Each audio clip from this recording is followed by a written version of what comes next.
respon dan resistensi terhadap kebijakan ekonomi dan politik penetapan Soeharto. Konsep stabilitas politik yang diterapkan pada masa Orde Baru menimbulkan kebijakan dan peristiwa politik penting di Indonesia.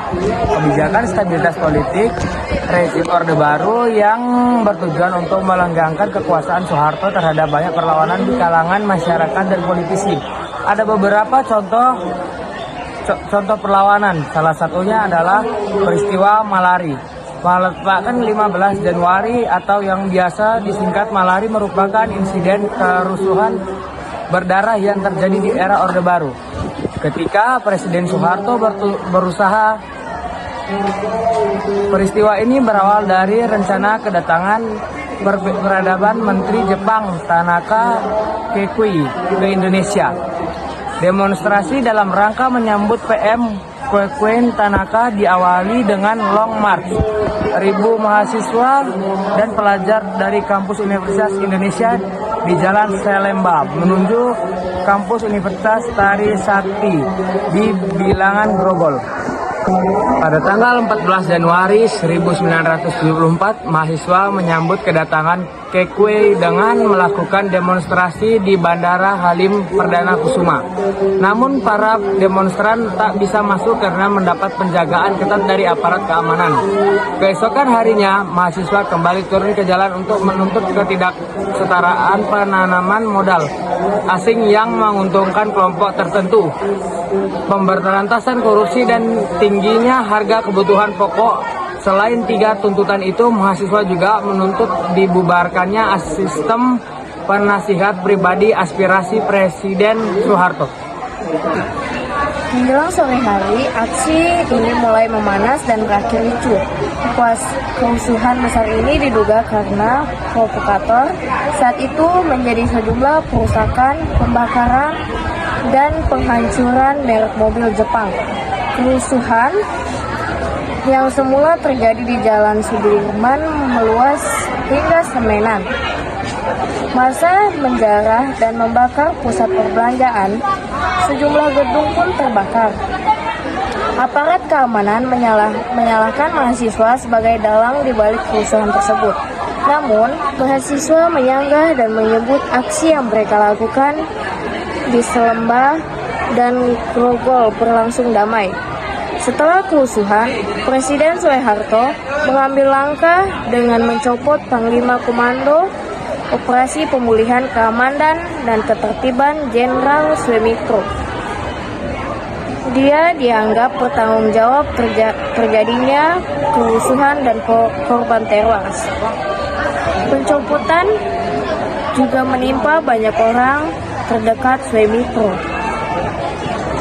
Sementara Ketua Dewan Mahasiswa Universitas Indonesia yang saat itu menjadi penggerak mahasiswa berdemokrasi, Harliman Siregar, dinyatakan bersalah oleh pemerintah dan dijatuhi hukuman penjara. Tuntutan pembubaran ASPRI tercapai, lembaga asisten pribadi Presiden pun dibubarkan. Mantan pemimpin ASPRI Ali Murtopo dipindah tugaskan ke Bakim. Desentralisasi adalah salah satu bentuk cara pemerintah Orde Baru di bawah Soeharto untuk melemahkan pengaruh Soekarno dari rakyat Indonesia. Upaya ini dilakukan untuk melupakan para Soekarno dari ingatan dan sejarah Indonesia. Kebijakan ini dilakukan oleh pemerintah Orde Baru pasca lengsernya Soekarno dari kursi Presiden Republik Indonesia pada tahun 1966. Selain melemahkan Soekarno dari Republik Indonesia, upaya desoekarnoisasi juga dilakukan kepada orang terdekat dan loyalitas Soekarno. Kepentingan orang terdekat Soekarno berasal dari kalangan sipil maupun militer yang dianggap loyalis kepada aparat.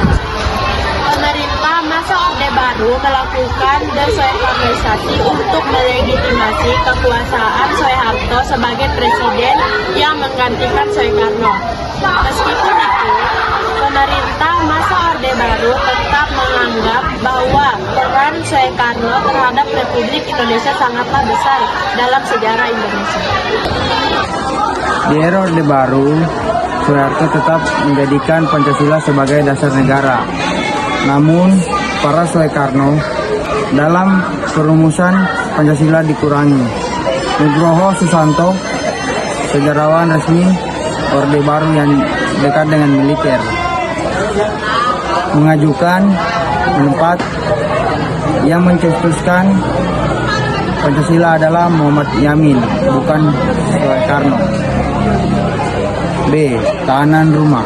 Setelah mengambil alih kekuasaan, Soeharto langsung membunuh pengaruh Soekarno dan menjauhkannya dari rakyat dengan cara menjadikan Soekarno sebagai tahanan rumah. Pada saat itu masih banyak rakyat yang mencintai Soekarno.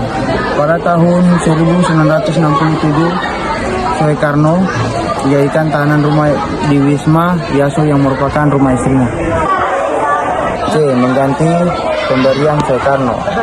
Langkah yang dilakukan Orde Baru yakni dengan mengganti nama-nama yang diberikan Soekarno pada suatu tempat dan bangunan, contohnya Stadion Gelora bangunan Soekarno. Tempat diubah menjadi Stadion Utama Senayan pada masa Orde Baru. Kemudian nama kota Soekarno Putra diganti menjadi Jayapura. Begitu pula puncak Soekarno menjadi Puncak Jaya.